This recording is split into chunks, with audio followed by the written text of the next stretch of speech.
Kita hidup di tengah kondisi ekonomi yang semakin menantang.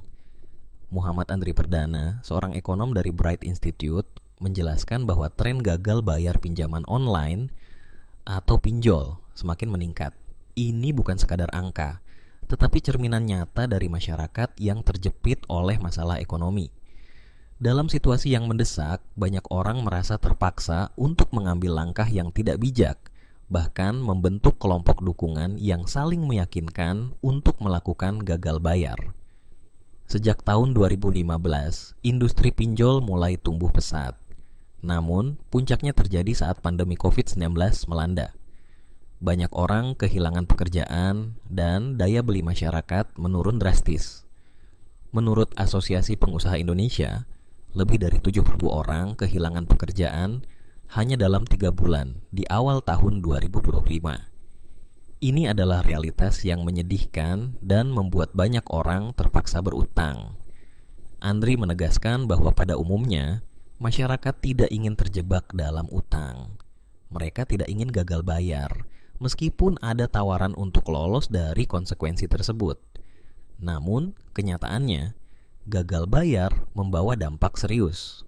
Pertama, peminjam akan masuk daftar hitam SLIK yang membuat mereka sulit mendapatkan pinjaman di masa depan. Kedua, bunga dan denda akan terus menumpuk. Bayangkan bunga pinjaman bisa mencapai 8% per hari dan denda keterlambatan juga bisa mencapai 8% dari total pokok pinjaman.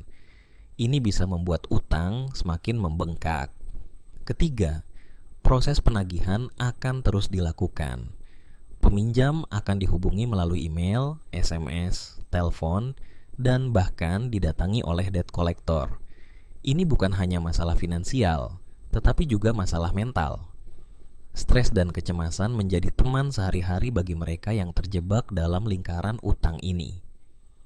Otoritas Jasa Keuangan atau OJK mengingatkan masyarakat untuk lebih berhati-hati dalam meminjam uang secara online. Mereka menekankan pentingnya penilaian matang sebelum memutuskan untuk meminjam.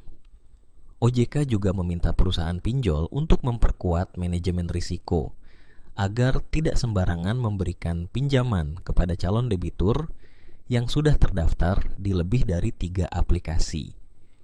Mulai 31 Juli 2025, OJK mewajibkan perusahaan untuk melaporkan informasi ke dalam sistem Selike. Ini adalah langkah penting untuk menilai kelayakan calon debitur. Dengan informasi yang lebih transparan, diharapkan jumlah peminjam yang gagal bayar dapat diminimalkan. Kita semua perlu menyadari bahwa pinjaman online bisa menjadi solusi, tetapi juga bisa menjadi jebakan. Bijaklah dalam memanfaatkan fasilitas ini. Jangan sampai kita terjebak dalam utang yang tak berujung. Mari kita ciptakan kesadaran bersama untuk menghindari gagal bayar dan menjaga kesehatan finansial kita.